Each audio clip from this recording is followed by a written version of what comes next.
This is a great opportunity to share with you. I want to thank Dr. Ryan Bell for the invitation to be a part of this wonderful series. I want to thank you, musicians, for commenting on the scripture before we have even begun to read it. I'm going to confess that I'm not prepared to preach for you. I have tried a task that I knew was going to fail, but I was stubborn enough to attempt it anyway. Namely, to both work on a book chapter as I was preparing a homily for you. And then I began to read this thick book on war in the 20th century. The more I read, the less prepared I felt. Then I picked up this thin book yesterday and read it by Gordon Kaufman, Theology for a Nuclear Age. I recommend it to you. So I'm going to try to, I'm going to begin to ask you to love me enough to watch me fail and to just graciously not be embarrassed by it. That's the first thing. And then second, to do some active listening as I try to take you through 5 movements. So let's begin with comparing the scripture reading today with a quotation from an ancient Chinese war strategist named Sun Tzu in his book, The Art of War. Here's what the prophet Isaiah writes in his memoirs. Again, the Lord spoke to Ahaz, saying, ask a sign of the Lord your God. Let it be deep as Sheol or high as heaven. But Ahaz said, I will not ask, and I will not put the Lord to the test. Then Isaiah said, hear then, O house of David, is it too little for you to weary mortals that you weary my God also? Therefore the Lord himself will give you a sign. Look, the young woman is with child and shall bear a son and shall name him Emmanuel. He shall eat curds and honey by the time he knows how to refuse the evil and choose the good. For before the child knows how to refuse the evil and choose the good, the land before whose 2 kings you are in dread will be deserted. The Lord will bring on you and on your people and on your ancestral house such days as have not come since the day that Ephraim departed from Judah, the king of Assyria. All right, that's our scripture reading. Listen to Sun Tzu. What is called foreknowledge cannot be elicited from spirits, nor from gods, nor by analogy with past events, nor from calculations. It must be obtained from men who know the enemy situation. And then he begins to talk about the importance of espionage.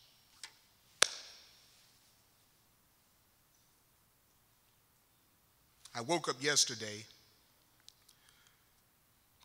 to hear news reports that the North Korean leader, Kim Jong-un, has made nuclear threats to strike the United States. It's difficult to know when a threat is credible or not, but some people would say to threaten to do something evil is to do evil, and therefore the threat itself is an act of war.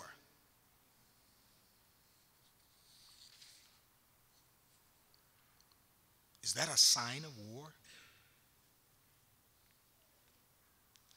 Listen, asking God for signs is not always a praiseworthy activity.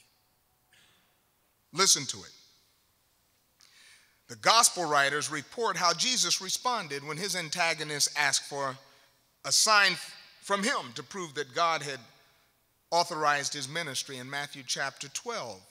Verse 38 and following, the evangelist writes, "Then some of the scribes and Pharisees said to him, 'Teacher, we wish to see a sign from you.'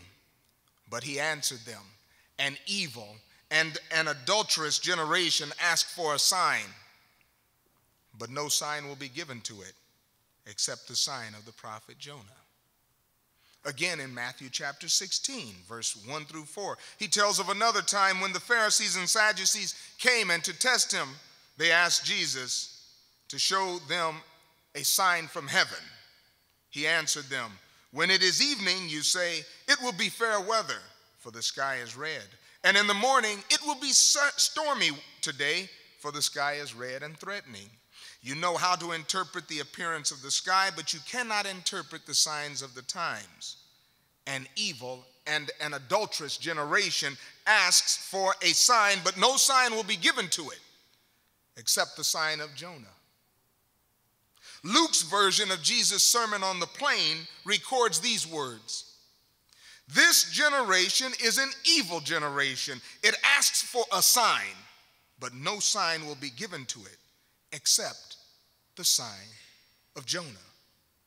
Now, these passages seem to undermine a story that I was told in Sabbath school as a little kid about a military general named Gideon. Gideon rules during the time of the judges in Israel's history. Gideon was a transitional, a charismatic, and a national military leader in Israel. He rules a tribal confederacy of Hebrew chieftains. And as a leader, Gideon shows great anxiety each time he has to make major executive decisions. He needs signs from God. Gideon's method of decision-making models the extreme incompetence of ecclesiastical policy. It is not because of his strategic planning that Gideon is a successful military combatant. His victories happen despite his military incompetence. Gideon, in fact, recognizes that each time he asks God for a sign, he's testing God's patience. You can read it in Judges chapter 6, verse 39. So what does all this have to do with our scripture reading from Isaiah chapter 7? In the memoirs of Isaiah, we read that King Ahaz of Judah will not ask God for a sign. He rebuffs the prophet Isaiah's request to ask a sign of the Lord your God. Let it be deep as Sheol or high as heaven. Ahaz said, "I will not ask, and I will not put the Lord to the test." King Ahaz knows the story of Gideon. King Ahaz is no Gideon. Jesus says that an evil generation asked for a sign. Gideon embarrassingly asked God for a sign. King Ahaz of Judah refuses to put the Lord to the test and does not ask for a sign. And now the prophet Isaiah responds with these words: "Hear then, O house of David, is it too little for you to weary mortals that you weary my God also? Therefore the Lord himself will give you a sign." Jesus speaks against requesting signs. Gideon apologizes when he asks God for a sign. King Ahaz of Judah refuses the prophet's invitation to ask God for a sign, and Isaiah gets mad. This calls one to wonder whether or not Isaiah is on the wrong side. Is the prophet Isaiah more like the ruler Gideon, while the king of Judah, Ahaz, is more like the prophet Jesus? In a world where the global order is arranged by independent, sovereign nation states, would you like foreign policy to be determined by religious clerics who are looking for omens from God? from a practical standpoint, is Isaiah's proposal of asking for divine signs responsible foreign policy. Think about it. Should national policy be decided by religious omens and ritual observances? Or should it be decided by informed empirical research? In an attempt to fight back a pestilence of cholera, should King Ahaz call for a public fast? Or should he pursue a policy of clearing Jerusalem's streets of decomposing wastes? How about as monetary policy for recovering national wealth during an international economic depression? Should the king call for doubling the sacred tithe revenue? Or should he give tax breaks to the wealthy landowners in order to stimulate the Judean economy? And given a credible rumor of war, should Judah's ruler call a meeting of his religious leaders to ask God for signs of military victory? The obvious answer is no. Not with King Rezin of Syria and King Pekah of Israel breathing threats to annihilate Judah. Not so long as he faces this aggressive military coalition. Judah is on the verge of war against her northern neighbors, and she doesn't have the military strength to win. No, the king should call a meeting of his National Security Council. He should assess his best options. He should determine if diplomacy is best, or if bribing the Assyrian king, hoping to seduce him into some military alliance with Judah, is the best option. In any case, King Ahaz, as a responsible leader, chooses the option based on real-world empirical data. He practices real-world decision-making. But it is at this point where careful Bible readers realize that King Ahaz's foreign policy takes on the facade of religious piety. Listen, my friends, King Ahaz pretends to be pious, but his judgment is really rooted in political calculus and empirical strategic planning.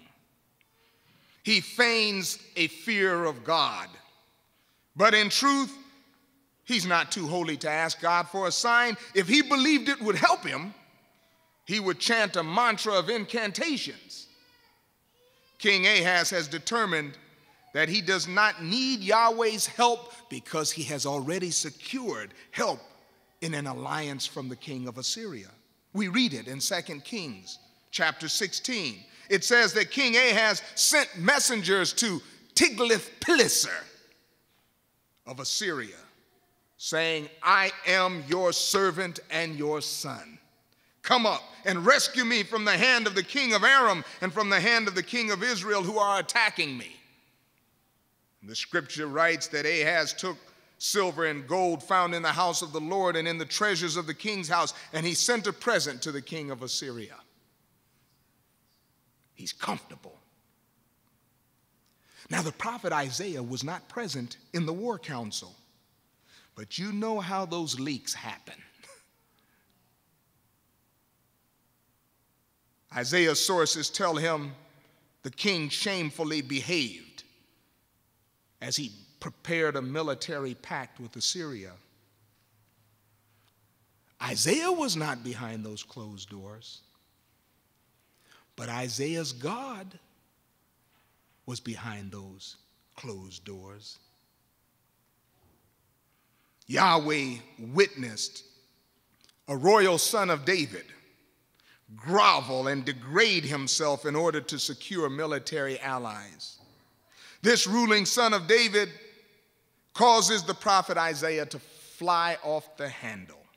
How could the king of Judah, the one who is the servant of Yahweh, and the son of David, declare himself to be the servant of Asher and the son of Tiglath-Pileser.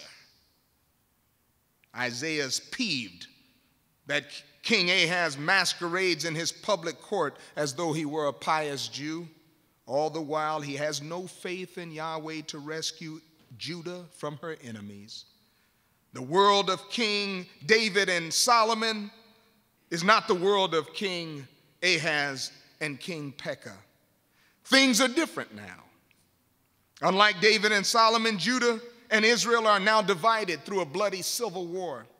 Judah lost control of its colony in Moab. Judah is losing its colonial influence in Edom. So let us not become too judgmental of King Ahaz as we think of our world today. We should sympathize with him. We understand his actions. Like us today, King Ahaz lived in changing times. He reigned during uncertain times, and he navigates through uncharted territory. We can understand him.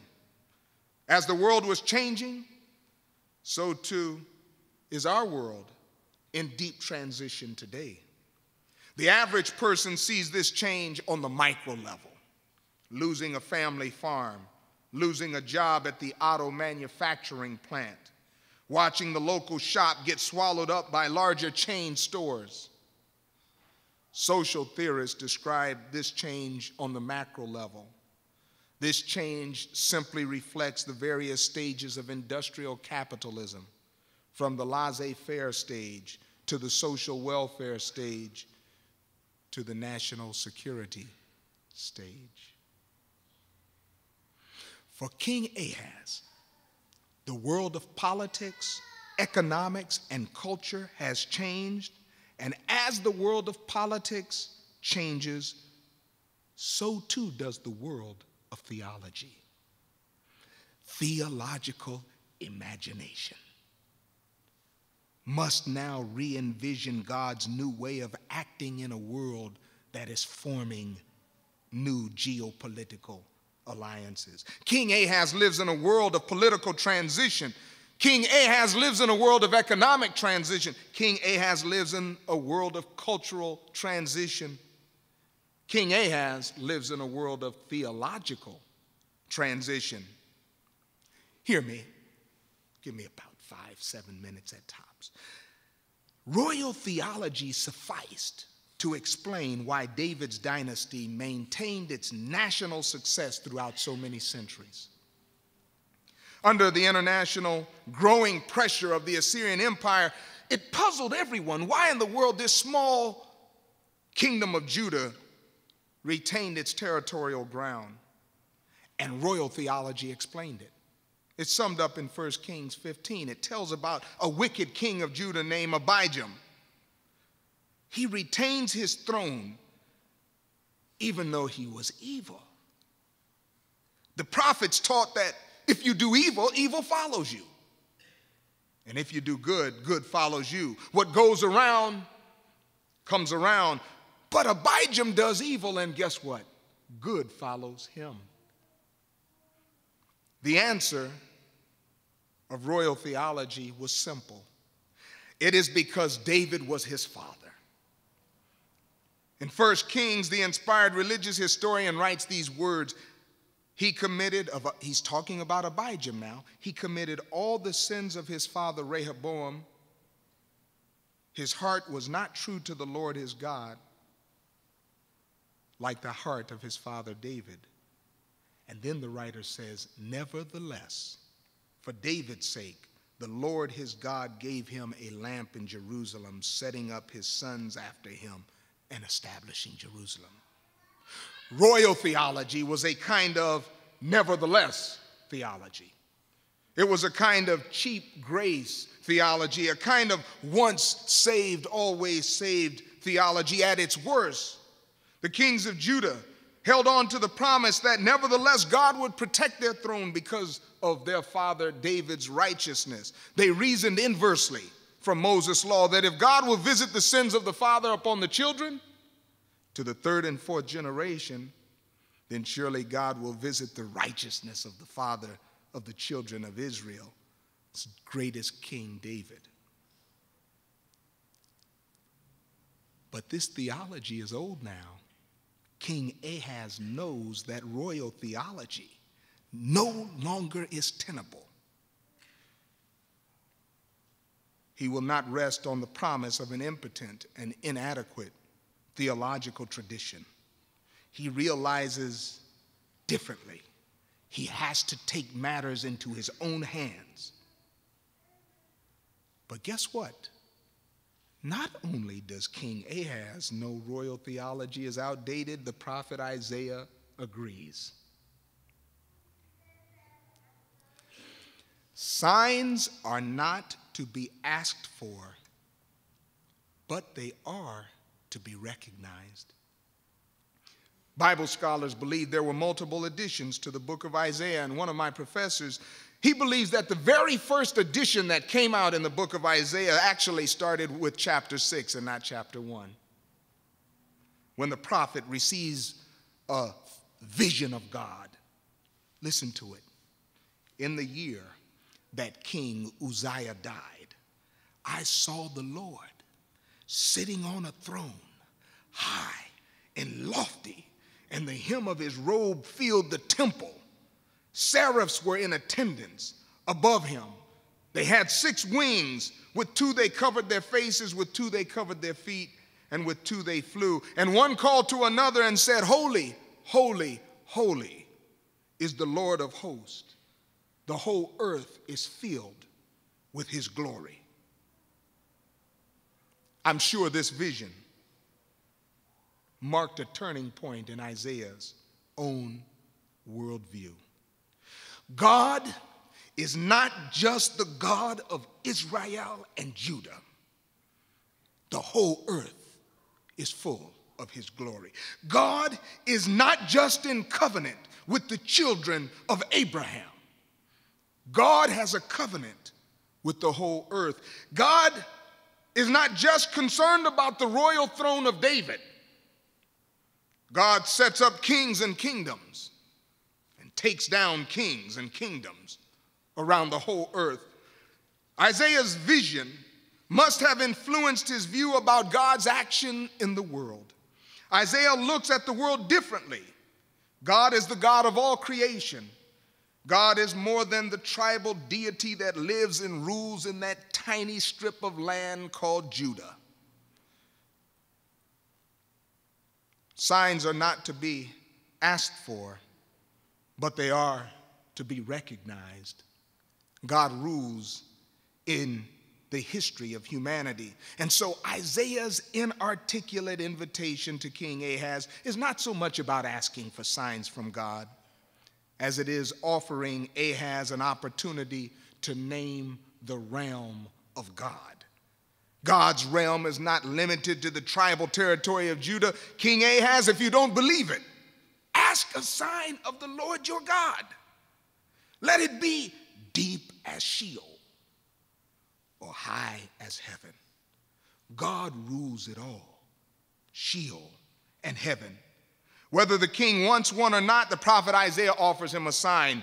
The prophet points to the belly of a pregnant woman and identifies her fetus, the promise of a baby, as a sign of divine significance during a time of war. Look, the young woman is with child and shall bear a son and shall name him Emmanuel. He shall eat curds and honey by the time he knows how to refuse the evil and choose the good. For before the child knows how to refuse the evil and choose the good, the land before whose 2 kings you are in dread will be deserted. And so Isaiah recognizes in the expecting birth of a newborn a sign from God. Not a sign of regional significance, not a sign of national significance, not a sign of royal significance, but a sign of human significance, a baby boy. Signs are not to be asked for, but they are to be recognized. Early Christian faith saw in the promised child of Isaiah's prophecy the hope of their own Messiah, Jesus, the Prince of Peace. They believed that Jesus was a sign from God for all humanity. You want to know what's ironic about the Christian story and the passage from Isaiah as we find it recorded in Matthew's gospel? When Matthew writes about Jesus' birth and quotes from Isaiah chapter 7, he's not writing this birth narrative from the perspective of one who has just attended a baby shower. Nor does he write it from the perspective of one who's recently visited a neonatal unit after the birth of this newborn. Matthew writes about this special birth after he witnessed the rejection of Jesus' ministry, the arrest, the trial, and the horrible crucifixion of a man from Galilee under Roman military occupation. He has seen the sign of Jonah. If you think that God is helpless in a manger, just wait until you see him on a Roman military cross. If you think that God is hopeless as a babe lying in a cattle feeding trough, a prototype of a coffin, just wait until you see him in a cold, dark tomb in occupied Jerusalem. What could make this gospel writer write and inscribe the birth of Jesus by saying these words? All this took place to fulfill what had been spoken by the Lord through the prophet. Look, the virgin shall conceive and bear a son, and they shall name him Emmanuel, which means God with us. In light of the resurrection, the evangelist Matthew, like all of us who hear the call of Jesus today, confess that in the midst of disappointment, tragedy, persecution, and war, God is with us. War is not paradise. It forces humans to abandon all illusions about the evils of life. It turns middle American collegiates into a torturer of her Abu Ghraib captive. It causes church-attending politicians to remain silent about the moral issue of American military drone strikes that kill innocent, non-combatant Pakistani mothers and infants.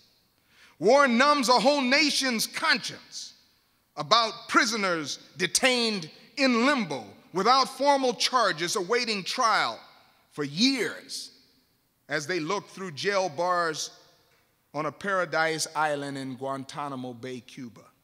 War entices states and insurgents to terrorism. It seduces us to think that anti-ballistic missiles and their technology is the answer to avoiding a global atomic, biological, and chemical war. War is an excuse for our failure to imagine and move toward a global federation. War profiteers have an interest in maintaining impoverished minds, minds that have failed to imagine. War attempts to reduce our options for social vision into the camps of those who accept the evil of tyranny or those who accept the evil of anarchy. It attempts to reduce our agency to pacifism that yields to the power of the tyrant, or to terrorism that is seduced by the madness of the anarchist. Yet we can interpret even military catastrophe with the eyes of faith and see God's counsel in our midst. War is definitely not paradise, but it does not have to be hell. War can be a waiting period, a purgatory, if you will, a purging. It can be a redeeming judgment on the world as it currently is. War can be crucifixion, where the innocent suffer for the guilty. Our imagination does not have to be limited to the reduced options that war profiteers desire.